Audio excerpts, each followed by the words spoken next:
Hello दोस्तों, तो स्वागत है आप सभी का एक और नई वीडियो में। और आप देख रहे हैं द रियल इंसिडेंट।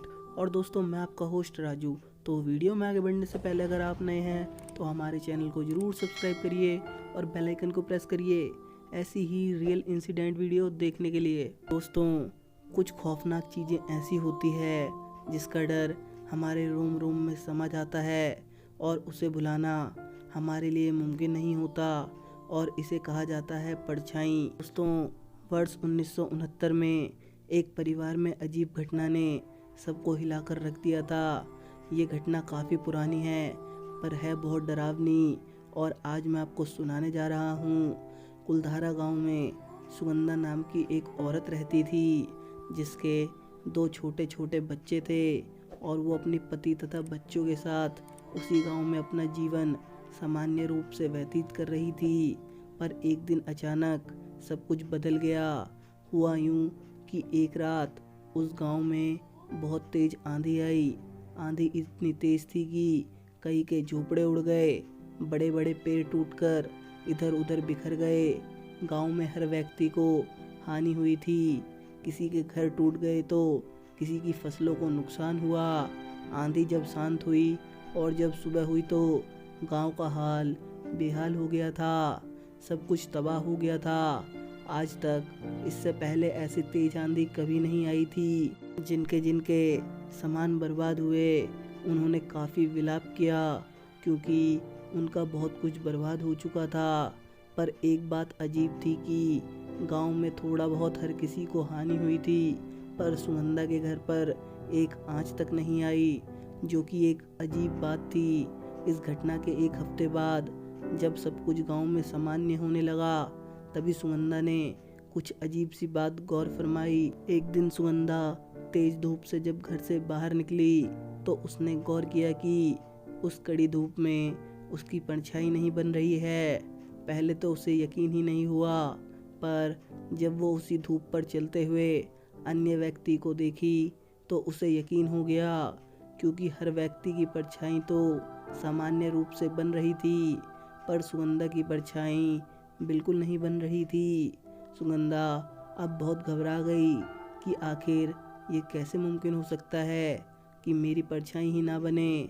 उसने जब ये बात अपने पति को बताई तो उसको सुगंधा की बातों पर यकीन नहीं हुआ, पर जब सुगंधा अपने साथ धूप में ले जाकर ये दिखाती है तो उसके होश उड़ जाते हैं।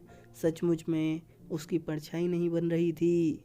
सुगंधा और उसके पति ने सोचा कि इस बात की भनक किसी को भी नहीं लगने देंगे, वरना गांव वाले उन्हें डायन समझकर जान से मार देंगे।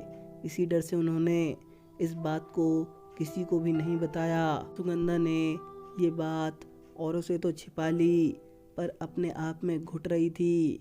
सुगंधा की रातों की नींद उड़ गई थी। उसे हर वक्त ऐसा लगता था कि उसके शरीर से प्राण निकल गए हों। दिन में तो सुगंधा की परछाई नहीं बनती थी, पर रात के अंधेरे में उसे कई सारी परछाई अपने आसपास घूमती हुई नजर आती थी। सुगंधा को लगा कि आखिर इतनी सारी परछाई किसकी है। ये जानने के लिए वो अपने आँखों को छूने लगी। तभी वहाँ मौजूद सारी परछाई भी अपनी आँखों को छूने लगी, और वहाँ मौजूद सारी परछाई सुगंधा की ओर बढ़ने लगी। और उन सबको अपनी ओर बढ़ता देख सुगंधा डर के मारे बेहोश हो गई थी। पर तभी वहाँ उसका पति आकर सुगंधा को बेहोश देखकर उसके चेहरे पर पानी की छींटे मारता है, जिससे सुगंधा होश में आ जाती है। होश में आने के बाद वो सारी बात अपने पति को बताती है, जिसके बाद वो लोग फैसला लेते हैं कि कल रात वो इस गांव को छोड़कर चले जाएंगे। कहते हैं ना कि दीवार के भी कान होते हैं, और ये बात बिल्कुल सच साबित हुई। पता नहीं कैसे इस बात की भनक गांव वालों को लग गई थी, और अगले ही सुबह सभी गांव वाले एकजुट होकर सुगंधा के घर आ धमके। उन्होंने सुगंधा से कहा कि तुम बाहर आओ, इस धूप में खड़ी हो जाओ, और अगर ये बात सच निकली तो हम तुम्हें जीवित नहीं छोड़ेंगे। सुगंधा डर से रोने लगी, और वो जानती थी कि आज उसकी मौत तय है। लोगों ने उसे धूप में खड़ा किया तो देखा कि सच में उसकी परछाई नहीं है। वहाँ मौजूद सारे गांव वालों के होश उड़ गए। वो समझ गए थे कि ये कोई डायन है। उन्होंने सुगंधा को जान से मारने का फैसला किया और गांव वालों ने उसे जिंदा जमीन में दफन करने का फैसला लिया। सुगंधा रो रो कर कही जा रही थी कि मैं कोई डायन नहीं हूँ, मेरे छोटे छोटे बच्चे हैं, मुझे मत मारो। पर गांव वालों ने उसकी एक भी नहीं सुनी और उसे जिंदा जमीन में दफन कर दिया। विरोध करने पर उसके पति को भी लोगों ने बहुत मारा।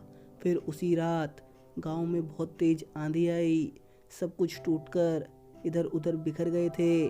तभी सुगंधा के पति सुगंधा की कब्र के पास पहुंच गए और उसे खोदने लगे। तेज आंधी में उस कब्र को खोदना काफ़ी मुश्किल हो रहा था क्योंकि धूल मिट्टी उड़कर आंखों में पड़ रही थी। पर वे लगातार उस कब्र को खोदे जा रहे थे। थोड़ी ही देर में सुगंधा की लाश उन्हें दिखी और उन्होंने उसे कब्र से बाहर निकाल लिया। उन्होंने देखा कि सुगंधा की सांसें अभी तक चल रही थी और वो जीवित थी और अचानक वो उठ खड़ी हुई। ये देख सुगंधा के पति के होश उड़ गए।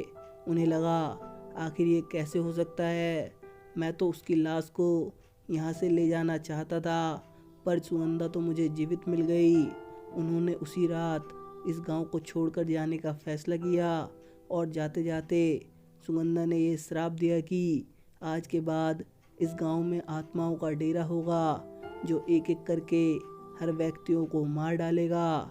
और आज भी वो गांव वीरान ही पड़ा है, सब कुछ तबाह हो गया है और किसी को भी यह पता नहीं चल रहा है कि आखिर सुगंधा अपने पति और बच्चों के साथ कहाँ चली गई, जो अभी तक ये एक रहस्य बना हुआ है।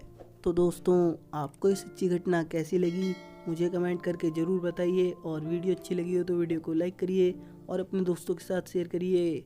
और ऐसी ही रियल इंसिडेंट वीडियो देखने के लिए चैनल को ज़रूर सब्सक्राइब करिए। मैं मिलता हूँ आपको इसकी नेक्स्ट वीडियो में, तब तक के लिए गुड बाय, टेक केयर।